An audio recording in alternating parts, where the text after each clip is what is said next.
Hi guys, James at Rampant Lion Reviews again for you today with another beer review. For this one, we are going to head down to Brazil once again for the first time in what feels like a good long while. Now we're going to return to a brewery that has featured on the channel a couple of times before, albeit we should point out that this brewery releases beers under a few different brand names, and the brand that we're looking at today is one that has only featured once on the channel before. But the beer we're looking at today is a style that I haven't tried from the brewery or indeed the brand before. It's a style that I very much enjoy, and it's also a sub-style that I have found is very, very well done in Brazil actually. And it's also got a little bit of a Brazilian twist to it, this one as well, which I'm very, very curious about. So needless to say, I'm very curious to see what this beer is going to have in store for us. Hopefully it's another good beer. Hopefully it makes for an interesting review, and as always I hope that you guys enjoy my take on this one as well. So yeah, for this review then, we are going to head to a little place called Itupeva, which is to the northwest of São Paulo city in São Paulo state in Brazil, and we're going to have a look at another beer from Startup Brewing, and this one has been released under their UX Brew brand. So this particular beer is called Coffmaru. It comes in at 12% ABV, and this one is an Imperial Coffee Stout. And it's also been brewed in collaboration with Manioca, who are a food company from the Amazon, and Ibiarte Cafe, who are a local coffee cafe in São Paulo. So yeah, this should be very, very nice actually. But yeah, let's crack on with this one then and see what we have. I enjoy my Brazilian Imperial Stouts, and this one should be right up my street as well, because as you know, if you've watched the channel for the 9th time, I'm a huge fan of Imperial Coffee Stouts these days too.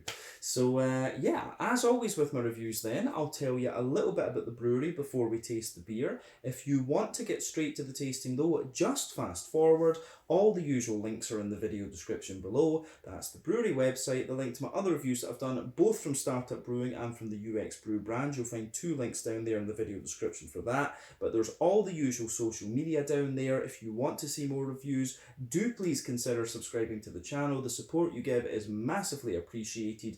And remember, you can go into the channel homepage and search for beer using the geography tagging system. Just go up there, use the search bar, put in your hometown, state, county, prefecture, whatever it is that you like, and if I've reviewed beers from your local area, they should pop up. Failing that, you can check out the playlist of beers from different countries, and you will find this one in the Brazilian playlist along with a number of others. I love reviewing Brazilian beer when I get the chance, so do give me your Brazilian brewery recommendations in the comment section below, and we'll see what we can do about making those happen. But yeah, let's go on to my brewery notes then, and I'll tell you a little bit about UX Brew.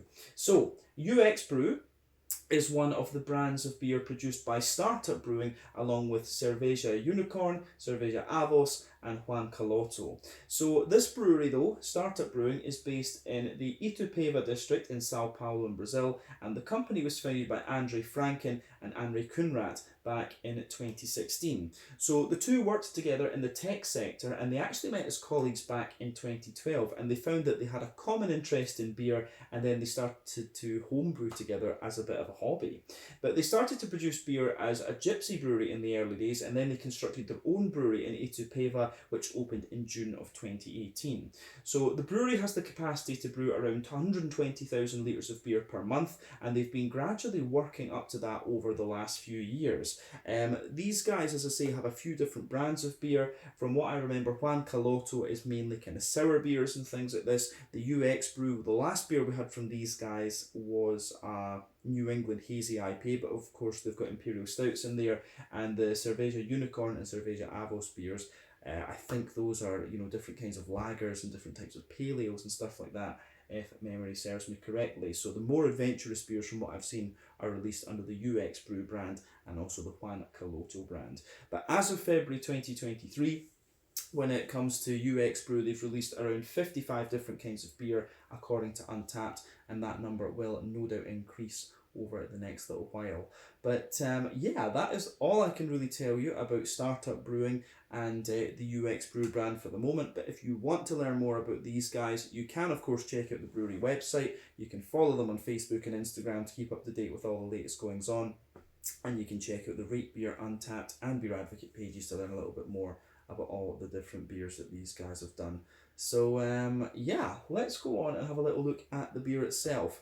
So like I said to you earlier, this one is a 12% Imperial Coffee Stout, but this one is brewed with coffee beans, tonka beans, and also something that is called capuaçu, if I'm pronouncing that correctly. But this is a kind of an Amazonian kind of cocoa type thing. It's related to cacao, and the pulp is actually used in South America to make ice creams and snack bars, apparently. But the beer itself is also brewed in collaboration, like we said earlier, with the Ibiarte Cafe, who are a local coffee shop in São Paulo in Brazil, known for having a very good selection of different coffees for you to try, but also the Manioca Company, which is a company found by Amazonians, but they're based in Belém, and they promote ingredients from the Amazon region, and they also have a lot of incentives about kind of eco-friendly produce and stuff like that as well, if you read about them.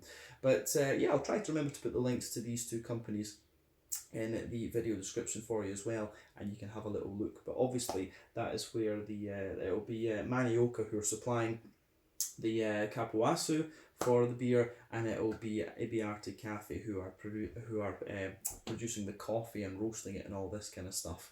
So yeah, quite an interesting combination of companies here, I have to say. But I'll just let you have a little look at the artwork on this one before we open it up. There you can see at the top of the can the UX Brew, the Manioca, and there you also have Ibiarte Cafe as well. This can is a 473 milliliter can, which is of course 1 US pint. Like we said earlier, 12% Imperial Coffee Stout. This one, I actually can't remember what I paid for this beer, but this one I'm pretty sure came from Beer Dome in the Netherlands. It kind of got pushed to the back of my cupboard and I forgot about it. But you know, it's an Imperial Coffee Stout. It's not really going to go out of date, I have to say. But yeah, I don't see. Does it have a canned on date? I think it says, yeah, I think this one was actually canned in March of 2021, because it says best before March 2023. So yeah, we're drinking this one just before it goes out of date, I guess. But like I say, it's an Imperial Stout, so you're not going to have to care about that too much. But you can see on the back of the can there is the Startup Brew symbol. But I think we can get this beer out and get on with the tasting then. The Coffmaru 12% Imperial Coffee Stout from UX Brew, part of the Startup Brewing brand in Itupeva in São Paulo in Brazil. So I've got a little bit of stuff on my hands there just as I've opened this one up. The can was pretty damn full, I have to say. But yeah, let's get this guy out into the glass and see what we have. Look at that. Look how dark that beer is pouring. Now, as I've said in the video already, the Brazilian Imperial Stouts are ones that have most definitely impressed me. The quality of beer that you get from Brazil really is great, actually. I want to get down there and go and visit some of the breweries and stuff like that. It's definitely on my list of things to do. And we'll make some out and about videos down there, of course, as well. But yeah, just on the pour of that beer, I have to say it looks pretty damn special, actually. So anyway, as you can see, when we poured the beer, it did have a little bit of head, but that of course has just faded away. It had about a quarter finger of a frothy, I would say, kind of tan head there. There's a little ring around the edge of the glass there, but this one is pretty smooth, going over the top of the, just going over the top of the beer, actually. But yeah, not too much in the way of visible carbonation in this one. To be honest with you, it's not a surprise that the head didn't really hold in this beer when you consider that it's 12% ABV. But yeah, one or two big bubbles sticking toward the side of the glass there, but a few little ones coming up toward the surface. But yeah, not too much in the way of visible carbonation. Colour-wise, this beer is really, really impressive, I have to say. So remember, the colour of your beer depends on 1, the type of malts that you use. This goes a long way to determining your EBC rating. 2, length of your wort boil plays a role. The longer you boil the wort, the more the sugars caramelise, and thus you get a darker colour of beer. But any barrel aging that you do or any adjuncts that you put into the beer can affect it as well. When it comes to black beers like this though, or Imperial Stouts and so on, with special beer, black malt, or roasted barley, whatever, it's quite difficult to actually manipulate the colour with barrel aging and stuff like that. But I think it is fair to say that probably the coffee bean has played a role in this beer being pretty much black as night. When you shine the light through it, you don't even really get a bit of a cola or Pepsi, whatever coloured edge to it. This beer is black as night. So yeah, very impressive looking Imperial Stout, I have to say. And you can see kind of from the lacing on the glass, this thing is going to be an absolute beast. So yeah, I wouldn't expect anything less of a Brazilian Imperial Stout based on past experiences, to be honest with you. So yeah, I don't think there's anything else we really need to say about the appearance of this beer, but yeah, we can have a wee look at the aroma and see what it's all about. Oh yeah. Now, I'm going to say this is really quite interesting, this one. I haven't had an Imperial Coffee Stout in quite a wee while, so it's interesting to leave this and just see what I actually how I'm going to make out this one. I was just curious to check this one and just see exactly what ingredients were in it. I honestly couldn't tell you if there's oats and things. I'm guessing there's probably oats in this beer just from smelling how smooth it is, and I was wondering about wheat as well. So just from the aroma of how smooth this one is, I think it contains a bit of oat and wheat too, but that's not uncommon when it comes to Brazilian stouts. They really do like the big, smooth, kind of silky mouthfeels. So yeah, that would also explain why this beer is so dark. If it's got the oats and wheat in there, it's going to be pretty opaque, and this one, I have to say, is. But yeah, let's have a wee look at that aroma more closely and just break it down. But straight away you can smell the lovely coffee smoothness in there. I'm getting, what I'm guessing is the Capuaçu, and I'm also getting a nice little bit of hoppy and fruity character and stuff out of this one too, which is nice. So let's just break this down and describe it for you a wee bit more in depth before we taste it. So yeah, as I say, the whole beer just smells really smooth and silky, but the backbone of this beer is absolutely the coffee. And as I've said to you before, coffee is one of my favourite adjuncts to put in craft beer. You know, different kinds of coffee beans can be as complex as different hops. So for me, the coffee bean that you're getting in this one, you know, the coffee beans, they can be grown in different parts of the world. You've got different soils in there, you've got different water profiles, and you've even got the different types of beans. But when it comes to coffee, apparently the mazel is very important, the meters above sea level at which it's grown. The higher your altitude at which you grow the coffee, apparently the more complex and fruity and stuff like that it's going to be. Now, when it comes to the coffee that's in here, the coffee that's in here for me strikes me as being very, very aromatic. There's quite a wee bit of red fruity character to it as well. It's got a little bit of a smoother earthiness. Yeah, smooth earthiness, light roastiness. As I said, there's a little bit of,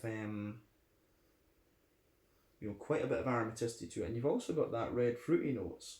Those kind of red fruity characters as well. But yeah, the way the fruity side of this beer goes together, I think, is it's really quite nice. So, on the fruity side of things as well, it's pretty intense, but we'll come to that a bit later. In the malt base, there's definitely there's quite a little bit of bready character to this one for me. You can absolutely smell there's a little bit of a roasty, toasty, well-fired bread crust. There's a good little bit of brown bread in there as well, and I would say that the coffee notes that we've just kind of picked out, they do smell as if they form the backbone of the beer, but they are right at the back of the nose. Further forward, yeah, you've got a roasty, toasty, kind of well-fired bread crusty backbone in there, smooth brown bread, like I said, definitely some woody characteristics in there too, and for me, I'm guessing the Capuaçu. I'm getting what I'm guessing that is. To me, it smells like a kind of combination of it's got a little bit of an almost coconutty character to it, but it's also got a little bit of a more kind of cocoa nibby chocolate type character as well. It reminds me actually of Bounty chocolate. It really reminds me of that, to be honest with you. But it's not quite as bright as coconut. It's definitely got a little bit more of that kind of like power bars or whatever, these kind of nutrient bars. It's definitely got a little bit of that kind of vibe to it, this beer. So yeah, roasty, well-fired bread crust, some kind of sweet, almost rye bready characters in there. Then you've got the Capuaçu, I'm guessing, coming out on top of that. Grain bar kind of type vibe. A little bit of coconutty character to it as well, but you've definitely got little elements of like pecans and almonds, you know, these straight up nutty characters. But there's also a good little bit of brown sugar to this beer. I'm also getting quite a little bit of like treacle and molasses and stuff like that. A bit of a brighter sweet caramel right in the middle of the nose too. But yeah, I think that the whole aroma in this beer goes together very, very nicely, I have to say. Yeah, aroma-wise, the malty side of this beer is great. It does have a little bit of an almost cakey type quality to it as well, like a little bit of a Swedish kladdkaka, you know, chocolate brownie, mud cake type thing. There is a little bit of that going on in this one. You do get some proper chocolatey notes out of this. I'd say it's about a 60% cocoa chocolate that kind of dominates the aroma of this beer as well. But I think that's everything we need to say about the malty and yeasty side of this beer. On the hoppy side of things, now as we said, this beer is pretty much 2 years old, so a lot of the hoppy character will have dropped out of this one. But definitely, there is a bit of an element of green component remaining there. There's a little bit of earthiness, but mainly it's got a little bit of floral character remaining and also a wee bit of a grassiness to it as well. So I really like how that pieces together in this particular beer. So yeah, there's some really, really nice green components still there, and I think that complements the coffee quite well. The floral notes and the grassy notes complement the more aromatic side of the coffee bean. Then you've also got the earthiness in there as well, which I really quite like. But on the fruity side of things, this is where this beer really kind of shines a little bit. So in the top of the nose, I'm absolutely getting a little bit of a kind of raisiny quality. There's definitely some big juicy plum in there too. Yeah, you've got some raisin in there, some big juicy plum. Underneath that, you know, there's a little bit of a more figgy note. The fruity character in this beer is actually very rounded and very kind of juicy, I have to say, actually, which I do quite like.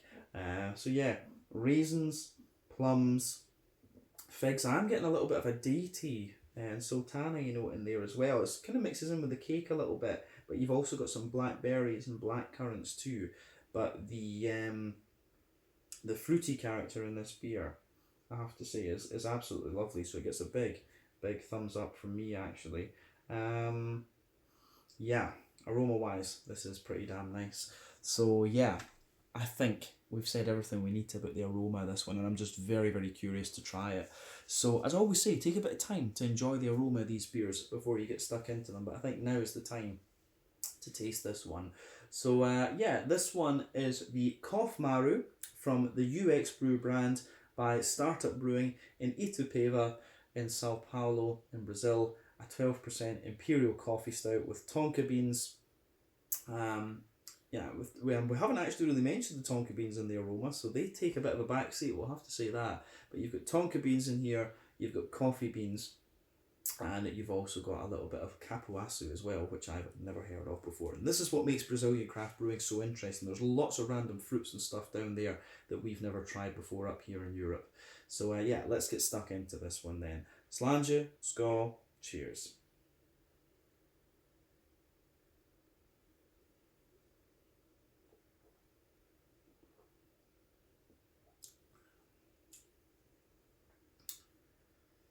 Oh yeah. I'm going to say straight away, this Imperial Stout is as good as the other ones we've had from Brazil. Yeah, you know, you get some lovely, you know, IPA. You get some beautiful IPAs from Brazil. You also get the big fruity sours, and you also get the big malty beasts like this as well. The strength of the Brazilian craft beer scene is really impressive, I have to say. And I love the Brazilian Imperial Coffee Stouts. This one is actually, on first impression though, this one's actually very, very well rounded, and it's got a lot more kind of complexity to it than that. The coffee, the tonka beans, and the capuaçu are all kind of vying for a little bit of attention in this beer. But overall, I would say it is quite well done.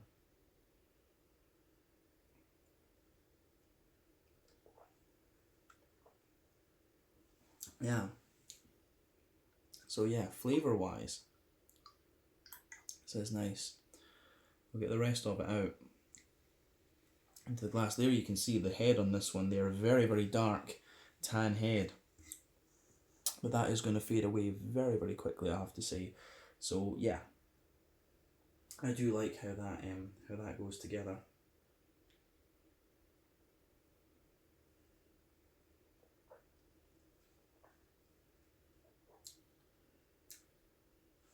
But yeah, I'm just thinking where we start with this one. It's a big oily beast of a beer, this one for sure. But let's do as we always do. We'll start in the middle third of the palate and just work our way through. So that middle third of the palate, then you've got that nice roasty toasty, well fired backbone to this one. So you can feel that right away. Roasty toasty, well fired bread crust there forming the backbone of the beer. But on top of that, toward the front of that middle third of your palate, you do actually get quite a nice woodiness coming out of the beer.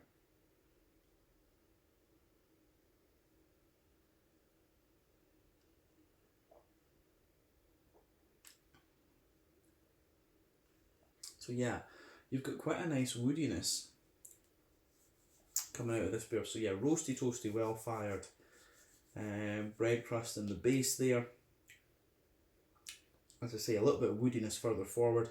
Then on top of that, you've got quite a dense, like, I don't know if I'd call it rye bread. It's not, doesn't feel thick enough to be rye bread, to be honest with you.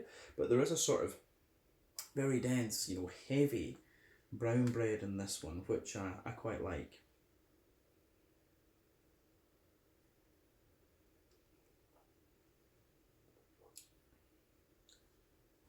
So yeah, you've got a very kind of dense, heavy brown bread in this one. So yeah, roasty toasty, well fired bread crust in there, a little bit of woody character further forward. Then yeah, this really dense, almost rye but kind of wholemeal brown bready layer.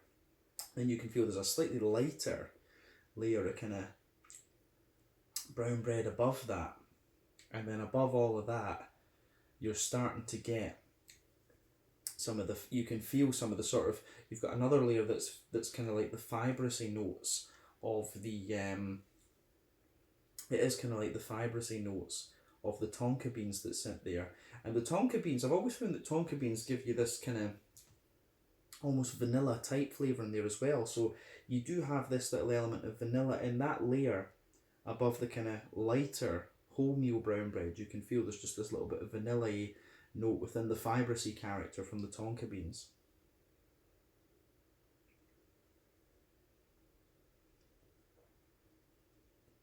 So yeah, I really do like how that goes together in this one. So yeah, flavour flavour profile wise on the malty side of this beer, I think I really do quite like this. But yeah, above the tonka beans, I think you get what is the capuaçu. And as I say, I'm guessing with that because I've never encountered this flavour before.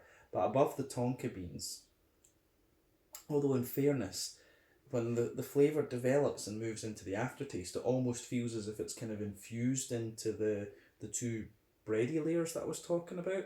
But definitely in that middle third of your palate, you can feel there's this sort of it's got a little bit of a cocoa nibby flavour to it, but at the same time it feels like coconut, but the flavour just isn't quite as bright. It's like that power bar, gym bar type thing that's in this one. So yeah, above the kind of tonka bean layer, you do have this kind of dry character, which is like, it's sort of like a really dry cocoa nibby note toward the back of that middle third of your palate, but as you move further forward, it kind of mellows out a wee bit and gives you an almost more coconutty type quality, which I think is very interesting. So I like that. I do like how that goes together.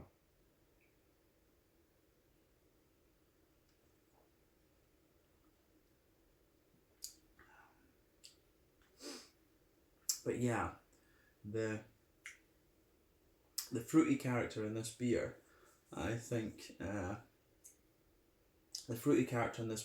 goes together nicely as well, and just builds a good bridge with that. But we'll come to that later on. But I'm getting a wee bit of fruitiness toward the front of that middle third of your palate, which I like. But yeah, above the kind of above the the sort of cocoa nibby layer that I'm talking about, you start to get some of the, which I'm guessing is from the Capuaçu. You do get a little bit of a more kind of brown sugary layer to this one. I suspect as well that this beer is double mash or potentially triple mash, just from the kind of consistency of it. You know, the liquid with this one is extremely thick. But you do have, the other thing that makes me say that is that in the middle third of your palate, you've got a little circle there.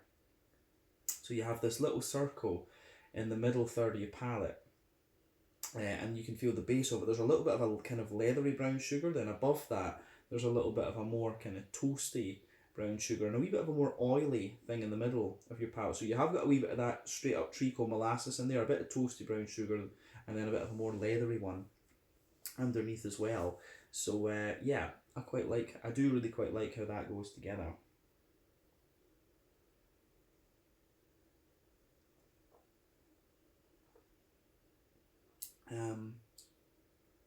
But yeah, the way that this beer goes together, I think, is really nice in that sense, and that, you know, that's us just covered the middle third of your palate there, but it is definitely quite layered, like we've said.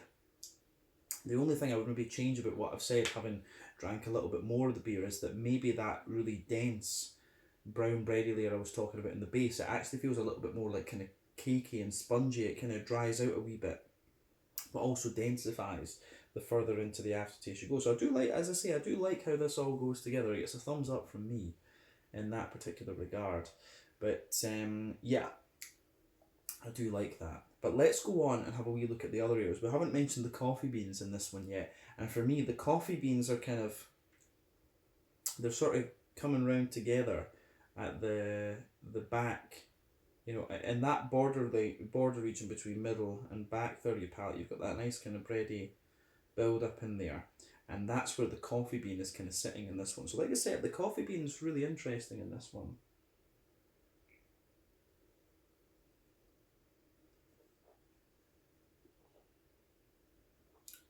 So yeah, for me, the coffee bean,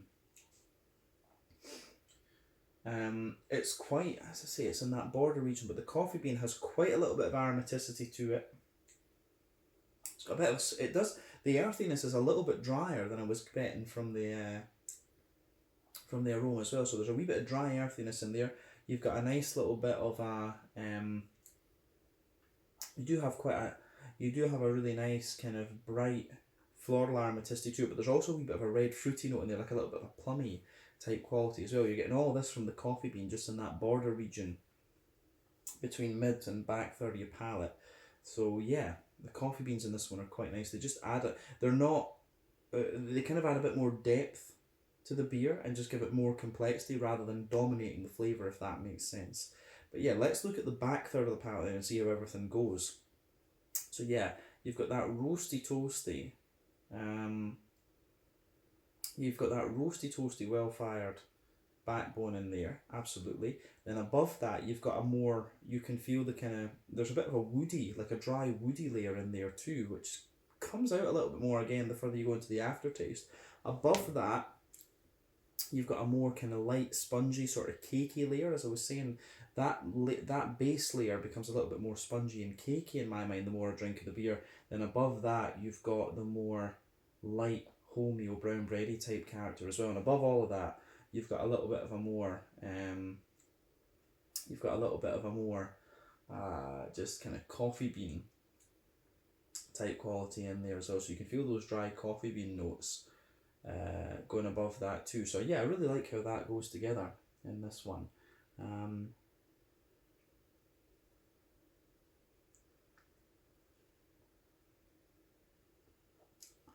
But yeah, the way all these layers go out in this beer is really, really nice. And I think the more that you drink of this one, the more you get the coffee kind of pushing its way out of the beer too. I think the coffee comes out a wee bit more in the aftertaste. It gives you more of its aromaticity and a little bit of the fruitiness as well. So you can feel that in the back third of the palate a wee bit more actually. But yeah, you can feel it's got, the back third of your palate has kind of similar layers. The base layers come out quite a wee bit. And they feel a bit more tall and a bit more airy, but then above all of that, you've got a wee bit of yeastiness coming out of the the beer as well. So on the yeasty side of things, you've got this quite rich brown farmhousey bread. There's a little bit of honeycomb in there, and you've also just got a wee bit of a kind of roasty toasty dryness too. So definitely back third of the palate, you can feel the flavour is taller, and it comes as you come further forward. It kind of condenses down and squashes together into the the further forward into that middle third of your palate that you go. So yeah, I do like how that goes together in this one. It gets a big thumbs up from me. Yeah.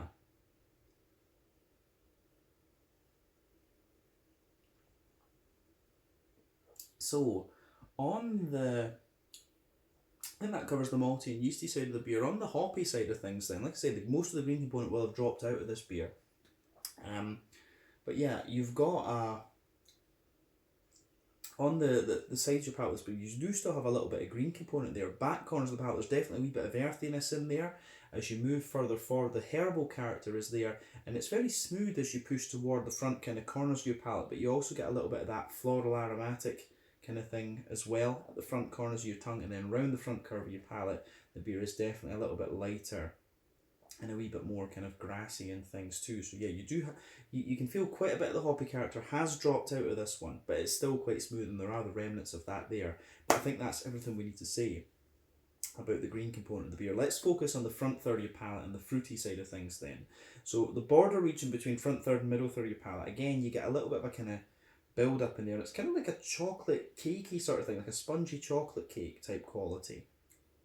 And then the base of the front third of your palate, you've still got the smooth kind of woody character in there, and then a little bit of that cakey thing forming the base. Then above all that, you've got that nice oily bubble where the juicy fruity esters just roll their way out of the beer. So yeah, the way this goes together is quite nice too.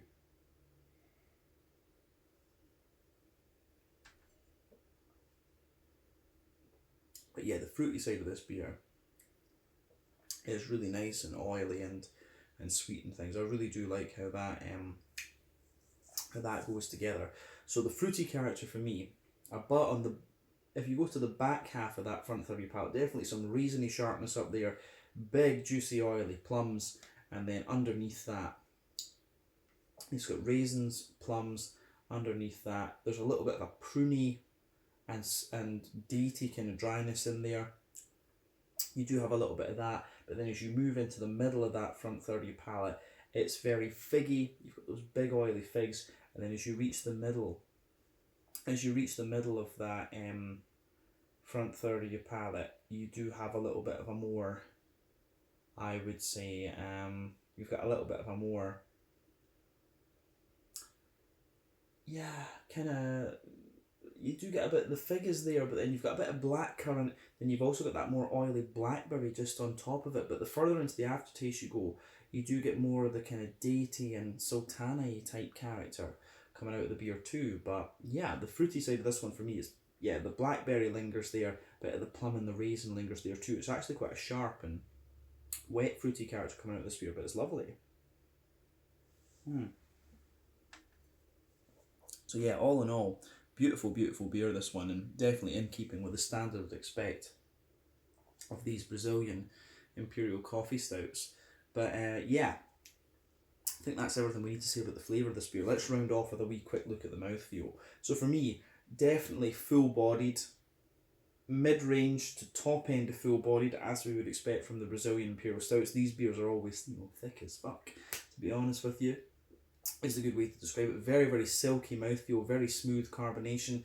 For me, in terms of IBUs, this beer, it's a bit difficult to decipher it, because there's quite a bit of dryness to it, particularly into the aftertaste, and it's, that could easily be conflated with being bitter, but it's not. I think this beer is maybe about 50-ish IBUs, potentially 60 at most, but there is quite a bit of dryness to this one. I don't find it overly bitter, but remember, IBU count is my weakest point of beer reviewing, so always take them with a pinch of salt. But for me, the malt base in this one has a nice bit of smoothness underneath. You've got a nice little bit of dryness in there, good little bit of sweetness and smoothness as well.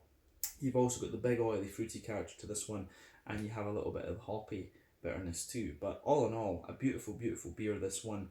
The capuaçu has been quite an interesting addition to it. The tonka beans are there, and the coffee as well. All three of these things kind of blend together really nicely. None of them really dominate the beer, actually, but the coffee I think takes a little bit of time to come out the further into the aftertaste you go. But yeah, certainly a very, very good beer, this one, and in keeping with the standard I've come to expect of Brazilian Imperial Coffee Stouts. So yeah, I think this has been really nice. So we can leave it at that for this one. Once again, thank you for watching my beer reviews. Until the next time, please like, subscribe, share, all the usual YouTube stuff. Let me know your own thoughts on this beer in the comments section below. Let me know what your favourite beers are from Start Brewing and the UX Brew brand as well. But we will no doubt return to these guys again very soon. This one was the Coffmaru, a 12% Imperial Coffee Stout with coffee from, what was the name of the cafe again? Coffee from Ibiarte Cafe in Brazil, in São Paulo in Brazil, and also Capuaçu from the Manioca Amazonian food brand down there as well. Lovely, lovely beer, this one, and I do hope we've got some more Imperial Coffee Stouts from Brazil to look at soon. But in the meantime, thank you for watching. Check out my social media, check out theirs, and I'll see you guys again in the next review. Slange, Skål, cheers, and felicidades.